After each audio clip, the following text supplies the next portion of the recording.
meilleur. 359 Vitro, vous savez que nous bannissons les livres et toute forme de référence littéraire. Cela fait 30 ans que le garnison de pompiers passe par les flammes des millions de livres. Et il en existe encore. Et il lutte contre les livres susceptibles de faire penser les individus un peu trop réfractaires. 358 Shotgun, nous nous inclinons devant l'ampleur de la tâche que vous menez au quotidien. Les soldats vous sont reconnaissants et nous saluons ce salutaire travail de dératisation de la pensée que vous menez si brillant.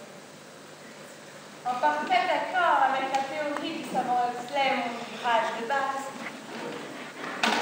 le laboratoire continue de produire des individus programmés alpha, type féminin, type bêta, type masculin.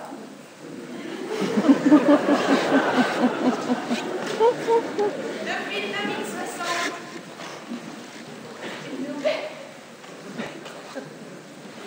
une nouvelle humanité chasse l'ancienne. Le schéma de reproduction primitif entre mâle et femelle est définitivement dépassé et hors la loi. Grâce à nos soins, l'acte sexuel est formellement interdit. Nous envoyons au laboratoire les derniers porteurs de spermatozoïdes. Or, 357 maximum, n'est-ce pas une aberration? À la porte du 22e siècle, de voir encore circuler dans nos rues des individus qui échappent au contrôle. Nous qui vivons encore protégés dans notre méga-bulle, ils nous mettent en danger. Qui sait s'ils ne contamineront pas un jour nos programmes?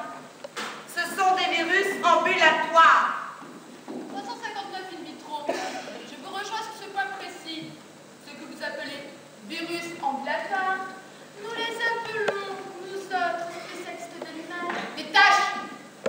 Nous voulons une société propre, lisse, décontaminée, le meilleur du monde. Et c'est pour cela qu'une seule chose compte à mes yeux, le combat contre l'esprit de rébellion. Finissons de désaffecter les librairies, les bibliothèques et autres marchands de journaux.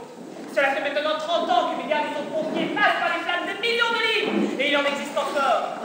Et ce sont les livres, les auteurs de théâtre qui posent le plus de problèmes. Les acteurs les connaissent par cœur et se les récitent n'importe où.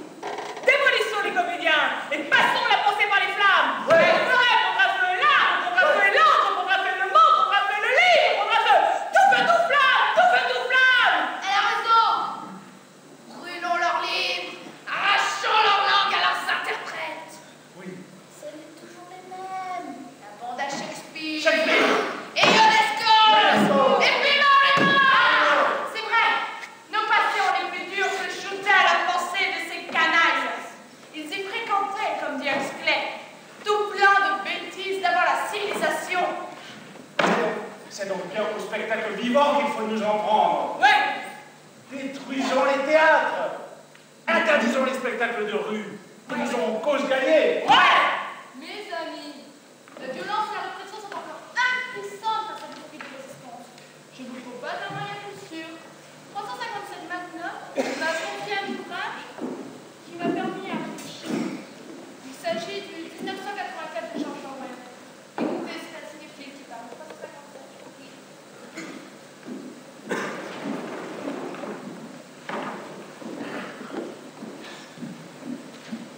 Hier, soirée au ciné. Rien que des films de guerre. On voyait un homme cru et la mer devenait rose autour de lui. Le public riait à gorge des On voyait ensuite un camion de sauvetage plein de feu. Un hélicoptère lâcha une bombe de 20 kilos qui éclata dans un éclair terrifiant. Les bras d'enfants se projetaient en l'air. Ah, le rouge! Le bateau vola en éclats. Il y eut des applaudissements. Souris venant du public. Voilà le début du reality show. Dans l'esprit d'Orwell, nous étions en 1984. La seconde du septembre de l'année 2001 était une variante. Il y a eu Bali en 2002. Les petits jeux guerriers, les plaisirs cannibales, les jeux éliminatoires, l'horreur, l'angoisse, la terreur,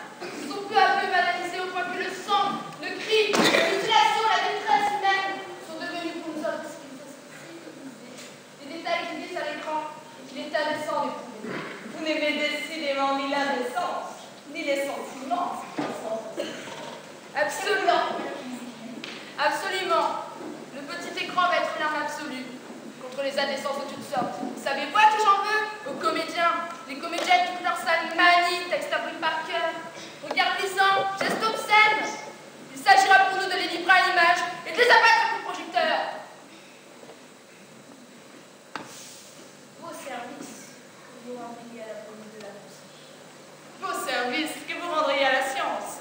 Intuition remarquable, 360 heures. Maître Shakespeare, Ionesco, Marivaux sous le scalpel de la caméra. Shakespeare, Marivaux et Ionesco.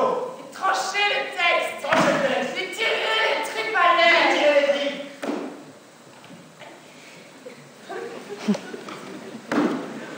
Ils prendront le sida comme prétexte à une gigantesque opération médiatique. Purger les comédiens. Mais bon sang, mais c'est purger la pensée. Mais c'est purger l'émotion. Et alors, refaisons un Loft Story version 2084. Le Loft favorisait les contacts charnels les plus abominables et diffusait un venin sentimentalo-hystérique sur les téléspectateurs. Et tout simplement, rappelle-toi, en 2000, le concept de l'émission a resté dans tous les esprits en 2000. Les docteurs sont devenus des héros. En 2050, le buste de Loana a remplacé le buste du dernier homme de science au musée Grévin. Des nichons. Une Loana comédienne. Et ainsi, nous triomphons du mal par l'image. Et ainsi, nos écrans seront propres, astiqués, nettoyés, impeccables, irréprochables. Et ainsi, les divisions de pompiers pourront cesser d'allumer les feux et pourront, jusqu'à la nuit des temps, allumer leurs mégots et les regarder fumer. Et ainsi, la police de la pensée pourra indéfiniment astiquer le cuir des revolvers et des belles combinaisons luisantes que l'on met sur nos motos. Et ainsi, and then, brave new world. Fini. Fini. Les fruits malpropres, terriers et lapins chauffés par les frottements de la vie en tasse. Fini. Fini. La monogamie, l'excitation mesquine des sentiments ignobles et des désirs obscènes. Fini. Fini. Les clins d'œil ringards, les sourires en coin, les appels de pied sur la table, les mains sur les fesses et les tripotages en piscine. Tous les hommes